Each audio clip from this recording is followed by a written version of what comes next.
అందరికీ నమస్కారం అండి. శ్రీమణిలా స్వాగతం సుస్వాగతం. ఇప్పుడు మీకు ఇది అల్లం వెల్లుల్లి పేస్ట్ ఎలా తయారు చేయాలో కావాల్సిన పదార్థాలు ఏంటో చూపించబోతున్నాను. ఇది 3 నెలల్లో నిల్వ ఉంటుందండి ఫ్రిడ్జ్లో స్టోర్ చేసుకుంటే. రెండు చూపిస్తాను పదార్థాలు. అల్లం 1/2 కిలో అండి. శుభ్రంగా కడిగేసి చెక్కి ముక్కలుగా కోసుకుని మళ్ళీ కడుక్కోవాలి, ఎందుకంటే డస్ట్ చేరుతుంది కాబట్టి శుభ్రంగా తెల్లగా కడిగేసుకుని పక్కకు పెట్టుకోవాలి. అలాగే వెల్లుల్లిపాయలు కూడా 1/2 కిలో తీసుకుని రేకులు తీసేసి శుభ్రంగాని వాటిని కూడా కడిగేసి నల్లగా ఉంటాయండి, నలిపసలు ఉండనివ్వకూడదు. క్యాన్సర్ వ్యాధి వస్తుందండి దానివల్ల. అందుకని శుభ్రంగా అల్లం కూడా శుభ్రంగా వెల్లుల్లిపాయలు కూడా శుభ్రంగా కడిగేసి ఉంచుకోవాలి. కడిగేసుకున్న తర్వాత వీటన్నిటిని మిక్సీలో వేసుకోవాలి.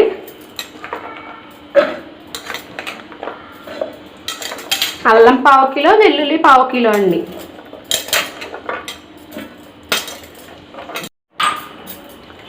1/2 కిలో కదండి, అల్లం 1/2 కిలో, వెల్లుల్లిపాయలు 1/2 కిలో కదా. 2 స్పూన్లు కళ్ళుప్పు అయినా పర్లా, మెత్తనుప్పు అయినా పర్లా, ఉప్పు వేసుకోవాలి. నిల్వ అవుతుందండి.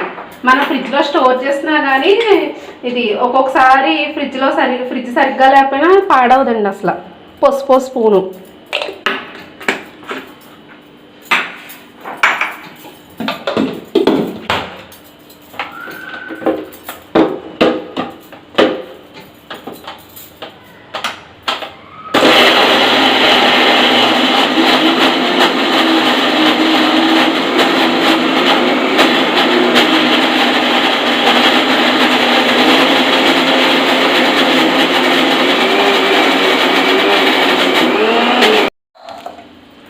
ఇదిగోండి ఇలా మెత్తగా కొట్టేసుకోవాలి.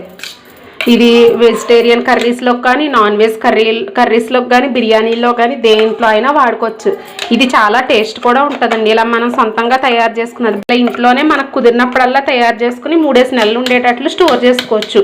ఇది ఫ్రిడ్జ్ డోర్లో పెట్టద్దండి, మామూలుగా ఫ్రిడ్జ్ అరమరలోనే పై అరమరలో పెట్టేసుకోండి.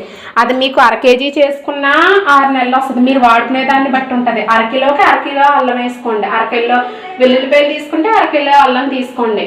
1/2 కిలో తీసుకుంటే 1/2 కిలో వెల్లుల్లి, 1/2 కిలో అల్లం తీసుకోండి. ఉప్పు మాత్రం 1 స్పూన్ వేసుకున్నా చాలు.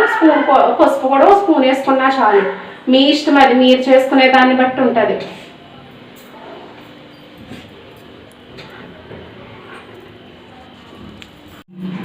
ఇదిగోండి హోమ్ మేడ్ అల్లం వెల్లుల్లి పేస్ట్ రెడీ అయింది.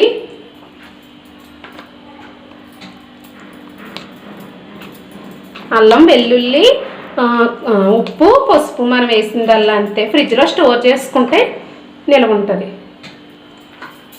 ప్లీజ్ సబ్స్క్రైబ్ చేయండి, షేర్ చేయండి, లైక్ చేయండి. మా వీడియో చూస్తున్న వారందరికీ ధన్యవాదాలు.